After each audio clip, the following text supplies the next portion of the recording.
দেশের রাজনীতিতে অতীতে পরিবারতন্ত্রকে লাল কার্ড দেখাতে চান বলে মন্তব্য করেছেন বাংলাদেশ জামাত ইসলামের আমির ডাক্তার শফিকুর রহমান।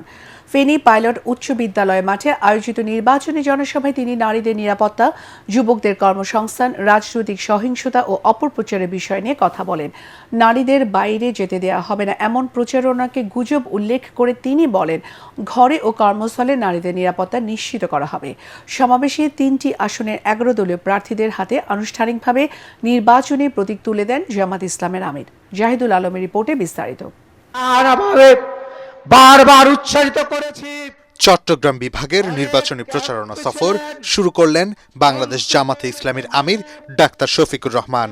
সকালে ফেনী সরকারি পাইলট উচ্চ বিদ্যালয় মাঠে অনুষ্ঠিত জনসভা দিয়ে তার দিনের কর্মসূচি শুরু হয়। এতে অংশ নিতে ভোর থেকেই জেলার বিভিন্ন এলাকা থেকে হাজারো মানুষ সভাস্থলে উপস্থিত হন। বিপ্লবের পরপরই সম্ভবত সভায় ডাক্তার শফিকুর রহমান বলেন, ভোটে জয়ী হলে দেশের রাজনীতি থেকে পরিবারতন্ত্র মুছে দেয়া হবে। অতীতের বস্তা পচা রাজনীতি যেটা ফ্যাসিবাদ উপহার দিয়েছে, একনায়কতন্ত্র উপহার দিয়েছে, দুর্নীতিতে দেশকে চ্যাম্পিয়ন বানিয়েছে, ডুবিয়ে দিয়েছে, ওই রাজনীতিকে আমরা লাল কার্ড দেখাতে চাই। সাম্প্রদায়িক সম্প্রীতি ও নারী অধিকার নিয়ে জামাতকে জড়িয়ে অপপ্রচার চালানো হচ্ছে বলেও অভিযোগ করেন জামাতের আমির। যারা এই কথাগুলো ছড়ায় তারা ইতিমধ্যে টের পেয়েছে মারা কোন দিকে তাকিয়ে আছে। মাদের দৃষ্টি এখন মুক্ত নতুন বাংলাদেশের দিকে, পরিবর্তনের বাংলাদেশের দিকে। আমাদের কাছে হিন্দু, মুসলমান, বৌদ্ধ, খ্রিস্টান সবাই সমান।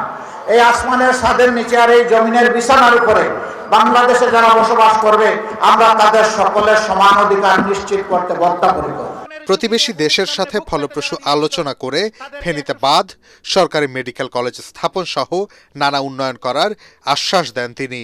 নতুন বাংলাদেশ বিনির্মাণে ১১ দলীয় জোট প্রার্থীদের বিজয়ী করতে নেতাকর্মীদের ভোট কেন্দ্র পাহারা দিয়ে ফলাফল নিশ্চিত করে ঘরে ফেরার নির্দেশ দেন জামাত আমির। যুবকদের একজন আইডল এসেছে, আমরা তাকে অভিনন্দন জানাই, ডাকসুর বিপি সাদেক কায়েম। পরে নোয়াখালীর নির্বাচনী সভায় বক্তব্য শেষে লক্ষ্মীপুরের উদ্দেশ্যে রওনা দেন জামাত আমির সহ ১১ দলীয় ঐক্যের শীর্ষ নেতারা। জানতে পারবেন যে তাদের আদি। জাহিদুল আলম, এটিএন বাংলা।